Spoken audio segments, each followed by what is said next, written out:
itu sebetulnya salah satu ciri orang-orang kafir. Orang-orang kafir itu cinta dunia. Seperti yang Allah firmankan di surah Ibrahim itu ya. Jadi orang-orang kafir itu alladzina yastaqiduna dunya alal akhirah. Salah satu cirinya yaitu orang-orang yang yastaqid dunya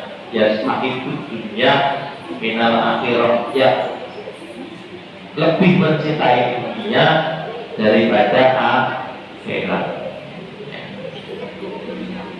Karena boro-boro mencintai akhirat, orang kafir itu bahkan banyak yang tidak percaya adanya akhirat. Kehidupan itu ya di dunia ini saja, sehingga mereka mati-matian mencari harta, mati-matian mencari kehidupan dunia, karena mereka tidak percaya bahwa nanti di kehidupan berikutnya itu lebih abadi, lebih kekal, ya, yaitu kehidupan akhirat.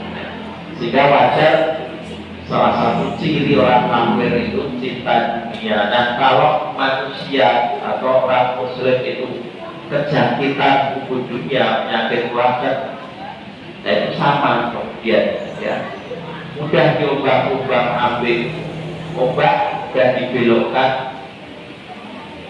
oleh musuh-musuh Islam, ya, seperti yang terjadi saat ini. Jumlahnya itu banyak, tetapi kita dikuasai yang sedikit, ya. Karena apa? Karena kita cinta dunia, terlalu mengejar dunia, lupa kalau nanti ada kehidupan akhirat. Kemudian penyebab berikutnya bangga dengan amal. Nah, kalau dalam bab agama dia memandang ke bawah, ya, bangga dengan amalnya. Baru nyumbang sekali itu diceritakan terus, ya, dibangga-banggakan terus, padahal cuma nyumbang sekali, bangga. Nah, ini kebanggaan dengan amal yang pernah kita lakukan itu bisa menuntut kita untuk melakukan perbuatan baik berikutnya. Jadi kalau beramal itu diingat terus, ya, baru sekali diingat terus, ya, sehingga kalau mau keluarin sedekah dan dulu kan sudah saya pernah sedekah, nggak jadi, gitu.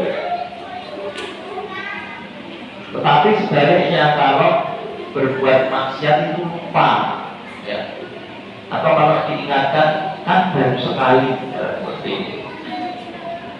Nah, jadi ini menyebabkan penyakit hati bangga dengan amal itu, ya.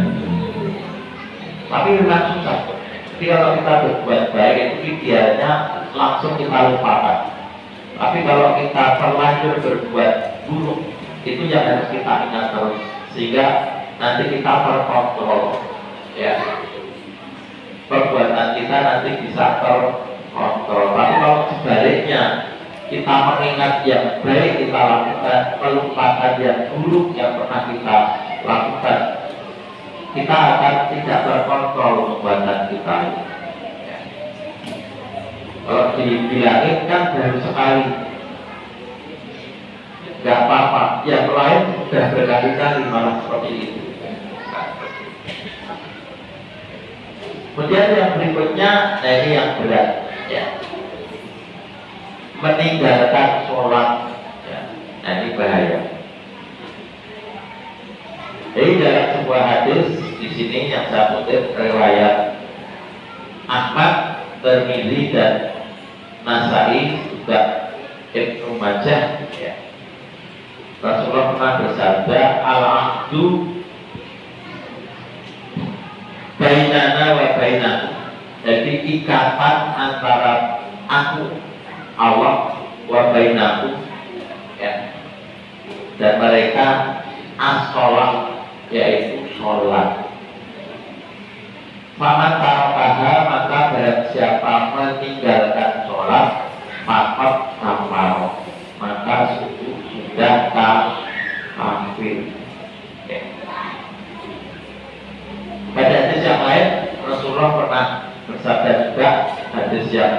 terkenal ya. Jadi bainal kufri wal imani tarkus sholat. Beda antara orang kafir dan orang iman itu meninggalkan sholat. Kalau ngaku beriman tapi tidak pernah sholat, maka dipertanyakan keimanannya ya. Karena ciri orang iman itu yang utama adalah sholat, maka sholat dikatakan sebagai tiang agama.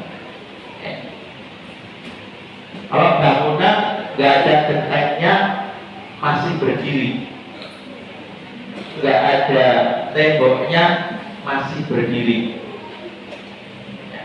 nggak ada pintunya masih berdiri, nggak ada lantainya masih berdiri.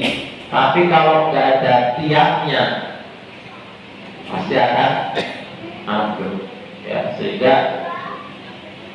betullah kalau as-sholatu iman, sholat itu tiang agama. Sholat itu pembeda antara orang kafir dan orang iman. Sholat itu ikatan ahdu antara Allah dan umatnya. Yang terakhir, penyebab penyakit hati adalah kikir, tidak suka bersedekah ya. Kalau film zaman dulu itu ilustrasinya itu seperti Pak Raden ya kan. Dan kalau yang anak-anak sekarang sudah nggak kenal lagi Pak Raden. Pak Raden itu satu tokoh yang bisa menjadi contoh ideal bagaimana kikir itu. Jamu yang sudah jatuh aja diambil orang itu nggak boleh. Saking kikirnya. Nah, Rasulullah pernah bersabda ya, as-sahiyu qaribu minallah, qaribu minannas, qaribu minal jannah. Wal ba'idu wal ba'ilu ba'idu minallah, ba'idu minannas, qaribu minannas. As-sahiyu orang yang dermawan, suka memberi, nyanyok. Qaribu minallah itu akan dekat dengan Allah. Qaribu minannas dekat dengan manusia, disukai banyak orang. Sopo to kae kok nyanyok? Oh Pak Edi, pantesan dermawan, dekat dengan manusia. Sopo to kae kok suka memberi? Oh Mas Yazid, oh pantesan komandannya Okam ya, dekat dengan orang. Qaribu minal jannah dekat dengan surga. Sebaliknya wal bahilu bahidu minallah, orang yang bakhil kikir medit. Bahidu minallah jauh dari Allah. Bahidu minannas dijauhi orang juga, tidak disukai ya. Tapi qaribu minanar dekat dengan neraka. Nah ini merupakan penyebab penyakit hati ya. Bakhil, tidak mau bersedekah, tidak suka infak, tidak suka memberi. Nah ini nanti lama-lama bisa menyebabkan penyakit hati. Hampir ya. Nah itu yang bisa saya aturkan malam hari ini tentang penyakit hati yang bagian pertama, yaitu penyebabnya. Nah sekarang tinggal kita koreksi diri sendiri. Dari 10 penyebab ini, apakah ada di dalam diri kita? Bagaimana iman kita? Apakah kita masih suka mengeluh? Apakah kita kurang bersyukur? Atau masih suka berbuat maksiat, masih suka riya, sum'ah, lalai berzikir, ya? Kita masih mementingkan dunia, mengejar dunia, ya? 24 jam tidak tidur kuat mengejar dunia, ya? Masih suka membanggakan amal, meninggalkan sholat dan bakhil. Apakah ada di dalam diri kita masing-masing? Tentunya yang tahu adalah kita sendiri. Sudah Isya. Assalamualaikum warahmatullahi wabarakatuh.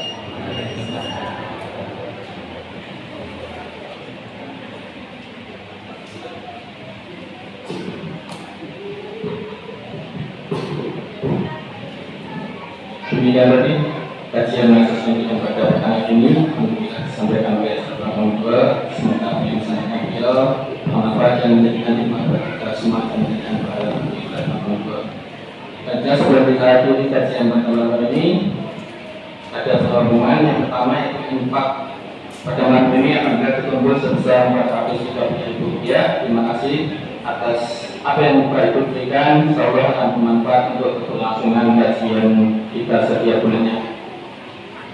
Dan yang kedua, mohon untuk seluruh panitia Idul Adha tahun ini selepas Isya jangan pulang dulu, karena kita akan langsung mengadakan rapat persiapan akhir dari Idul Adha di Masjid Al-Hakim ini. Marilah kita tutup kajian pada malam